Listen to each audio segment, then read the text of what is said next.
My name is Hudson Parker, and I'd just like to say about the goodness of God and how wonderful God's been to me over the years.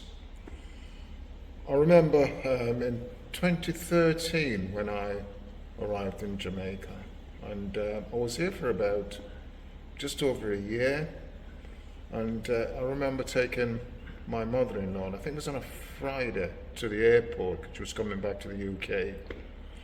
Now, it's a strange sort of journey because normally I'd bring a bottle of water or something with me. On this particular day, I decided that I'd get a bottle of water when I arrived at the airport. But on arriving at the airport, we saw my mother-in-law through,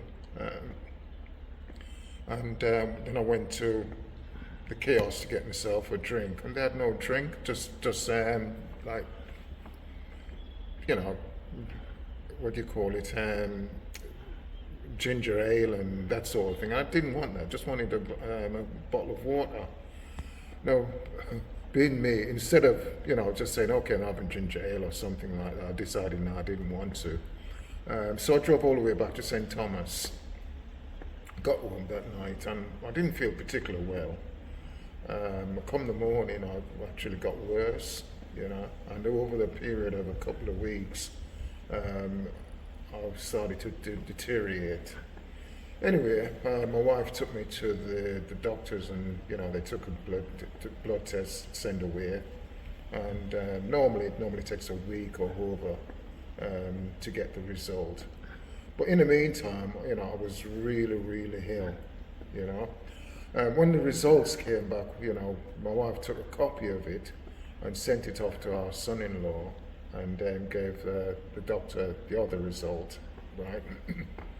Well, when our son-in-law got the, because he's a doctor at QE in Birmingham, when he saw the results, he said the best thing to do is either come back to England or get to the nearest, not to the nearest hospital, but get to the I wouldn't say the best hospital in Jamaica, which he said would be Newey, right?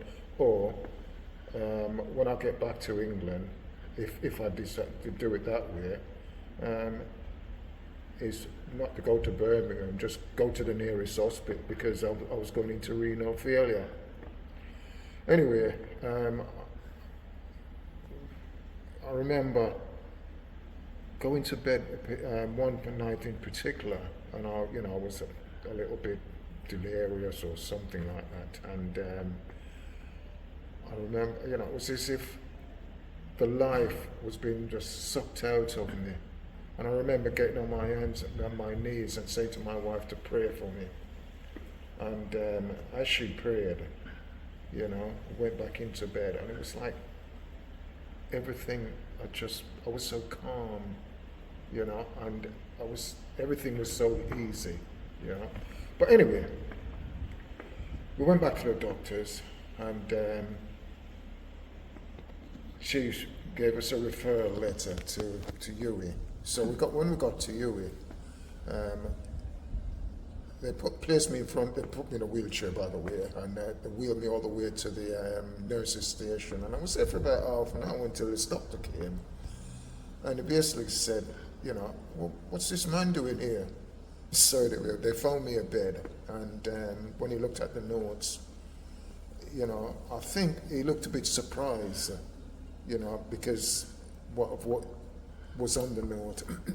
Anyway, he kept taking blood tests and all sorts for that particular night, and and every time the results came back, because he did it about 3 times, and when he came back, it was probably a little bit better, But in the morning, I remember him saying to me, "Oh, you can go home now," right? And we looked a bit surprised as to why.